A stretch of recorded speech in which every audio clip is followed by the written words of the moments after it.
Everybody, Sean here, aka 10K Days, and we got a huge surprise drop yesterday in the form of Arena Anthologies 1 and 2.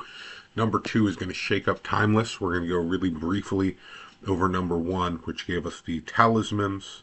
It gives us the signets.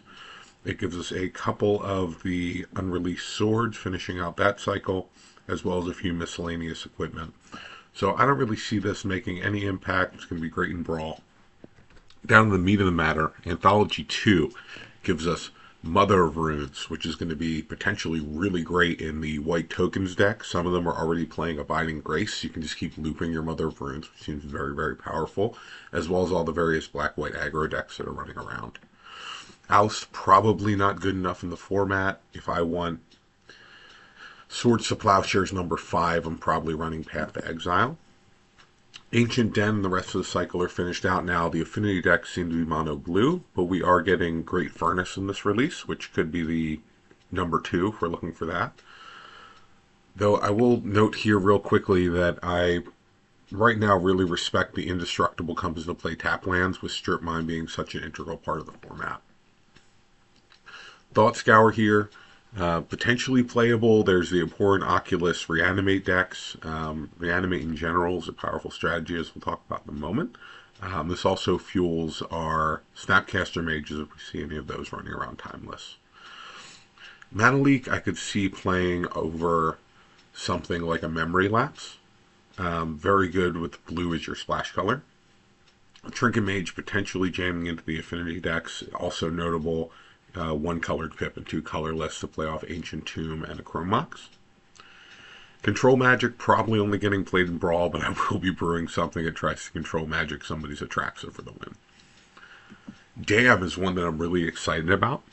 Great sideboard card. I could see this in the mono black. I'm sorry, not the mono black decks, because we have the overload cost. In the black white decks that are the Sorin piles, I can see this being really good, taking out an Atraxa from Show and Tell or sweeping up all the energy creatures, or that white tokens deck that we were talking about earlier. So definitely looking to see this in play at some point soon. Barrogoyf, again, that 2 and a pip. Going to make it very easily playable. This is just a card advantage machine and a big Death Touch lifelink body. I think this is going to shake up the format. Mono black is already very, very playable.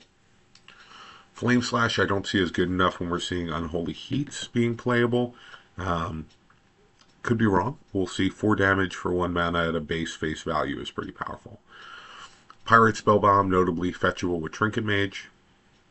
Empty the Warrens. We don't really have a Storm deck in Timeless anymore. There was the Underworld Breach deck. There's the, what's the Black Ruby?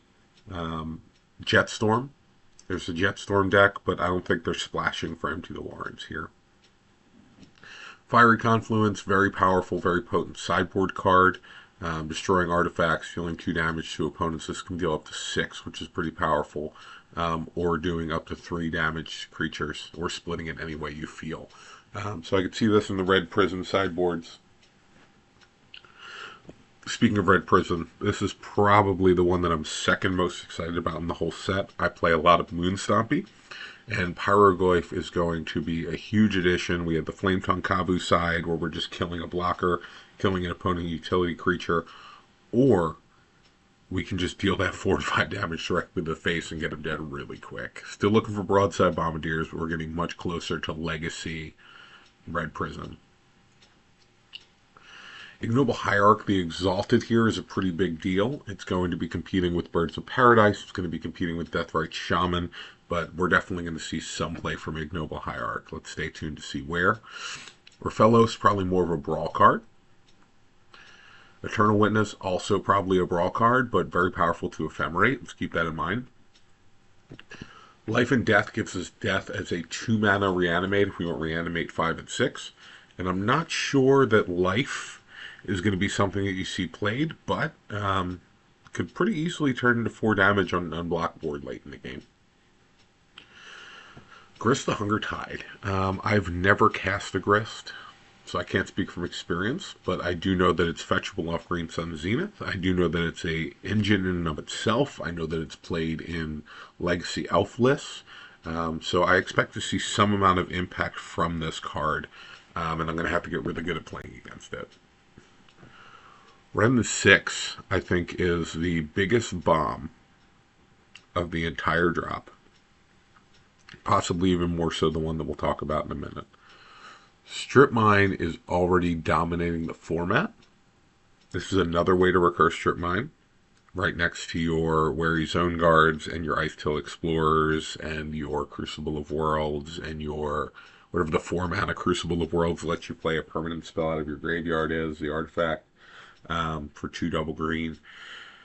But regardless, very powerful. A lot of X1 creatures running around, banned in Legacy, banned in Modern, legal in Timeless with 4x Strip Mine, at least for now. So this is the main reason that I crafted this set, is I needed to run in 6, and I guess I needed Pyroglyph too, right out the gates to start battling. So we'll be seeing this in the channel soon. Mox Opal, I think, is the number 2 bomb out of the set. Affinity is already a powerful playable deck. You have the Emery engine, you have Kappa Cannoneer as a finisher, you have the 2/2 flying with Affinity that draws 2 cards when it comes to the play, Thought Monitor, already very powerful. So you're doing a lot of strong interactive and powerful things. The question becomes, does Mox Opal replace Mox Amber? Is Mox Opal an additional Mox, so now they can play Chrome Mox, Mox Opal, Mox Amber? I just see a lot of turn 1 hand-ups coming up really, really soon from these Affinity decks. Currency Converter, I'm not sure if it's going to see any play in Timeless, though I do really like cycling Timeless Dragons, and I really like cycling Shark Typhoon and getting a token and then exiling and looping things together. And finally, we have Triplicate Titan. No Tinker in Timeless. I don't even think this is a tinkerable enough target compared to some of the other options that we have out there. But regardless, probably a Brawl card that came in here. Seems fine. Big fatty. So, this is Arena Anthologies 2. Tell me what you think in the comments. What do you think is going to shake up the format? Where was I wrong? What did I miss? We all learned together here. So, very curious to hear what you have to say. Looking forward to playing some games, and I'll be seeing you soon. Thanks, guys.